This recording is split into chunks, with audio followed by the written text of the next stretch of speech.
যাদের basically sales navigator আছে অথবা রিক্রুটের লিঙ্ক পাইছেন, সেলস নেভিগেটর নেবেন এরকম কোনো ইচ্ছা আছে, তাদের জন্য স্যারটা শিখাই দিচ্ছি, সহজ মানে অনেক সোজা হবে। হ্যাঁ, অথবা যাদের নাই তারাও নিয়ে নিতে পারেন, হয়তোবা ফেসবুক থেকে 170 টাকা 180 টাকার মধ্যে 2 মাসের জন্য পেয়ে যাবেন। এটা কোনো অ্যাডভান্স সুপারের কিছু দরকার নেই, জাস্ট নর্মাল সেলস নেভিগেটরটা নেবেন, কাজ হয়ে যাবে। হ্যাঁ, সেটা হচ্ছে দেখেন কীভাবে করবেন। এখান থেকে শুধু নেম, কন্ট্রোল ধরবেন, কারেন্ট কোম্পানি, এই দুটো কপি করবেন। ঠিক আছে, কন্ট্রোল সি তে কপি করবেন, দেন সেলস নেভিগেটরে যাবেন। ওকে, সেলস নেভিগেটরের যে সার্চ অপশন আছে এখানে কন্ট্রোল ভি তে পেস্ট করবেন, করে সার্চ দিবেন।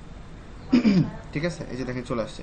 ঠিক আছে, প্রথমটাই জাস্ট সেলস কিওয়ার্ডে যাবেন, প্রথমটা আমারটা করাই আছে, ট্যাপ করে পার্সোনাল মেইল থাকলে নিয়ে নেবেন।